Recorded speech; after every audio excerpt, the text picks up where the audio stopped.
Lukas 16 ayat 14 sampai dengan 15, demikianlah firman Tuhan.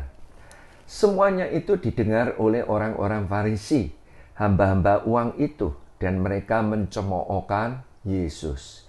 Lalu Yesus berkata kepada mereka, "Kamu membenarkan diri di hadapan orang, tetapi Allah mengetahui hatimu. Sebab apa yang dikagumi manusia dibenci oleh Allah." Berbicara tentang ahli Taurat, orang Farisi itu orang ahli kitab, dan mereka ini sangat dikecam oleh Tuhan Yesus. Sebab apa? Mereka itu mengerti firman Tuhan tapi tidak menjadi pelaku firman. Orang ini adalah orang-orang munafik. Dan kalau kita teliti di dalam Alkitab, berulang-ulang, ya, celakalah engkau ahli Taurat dan orang Farisi, engkau adalah orang-orang munafik. Jadi dari ayat ini memberikan pengertian, berbicara tentang uang, ternyata mengekspresikan jati diri seseorang tentang integritas.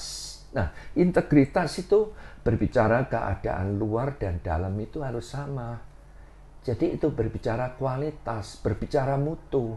Dan saudara dan saya dikehendaki oleh Tuhan, kita harus mempunyai kualitas yang bagus sebagai anak-anak Tuhan.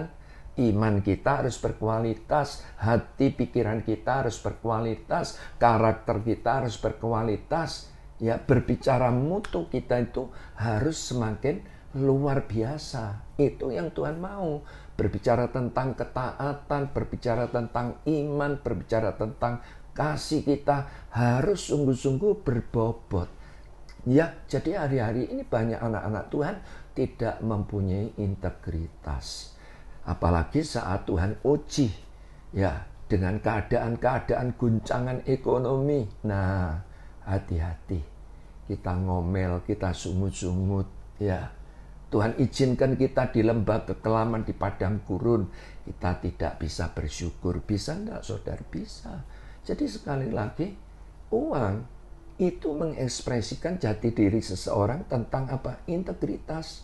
Itu sebabnya bila mana saudara diberkati, saudara harus tetap bersyukur. Dan kalau berkat itu mungkin agak terlambat, ya tunggu waktu Tuhan, ya kita jangan sampai sungut-sungut. Amin.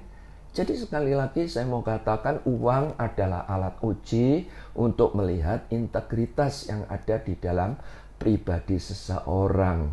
Ya, satu ketika ditulis di dalam Alkitab, Tuhan Yesus menghadapi peti persembahan, memperhatikan ada banyak orang, ya, datang memasukkan uang ke dalam peti itu, saudara. Ya, orang-orang kaya memberi jumlah besar, dikatakan di dalam Alkitab. Lalu datang seorang ibu janda yang sangat miskin, ya, ia memasukkan 2 peser, yaitu 1 duit, Alkitab berkata itu. Maka kemudian apa yang dikerjakan oleh Tuhan Yesus? Ya, Tuhan Yesus memanggil murid-muridnya, dan Tuhan Yesus berkata, "Lihat, ibu janda ini memberi lebih banyak dari semua orang yang memasukkan uang dalam peti persembahan."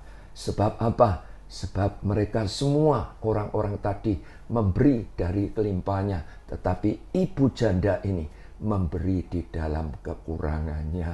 Wow, mendapat pujian, mendapat perkenanan. Sebab apa? Mempunyai integritas. Sekalipun dia ini miskin, janda miskin ini, tetapi ya pada waktu dia memberikan persembahan untuk pekerjaan Tuhan, ya, dia tidak hitung-hitungan, hatinya berfokus kepada Tuhan. Saya berdoa saudara menangkap kebenaran firman ini. Tuhan Yesus memberkati.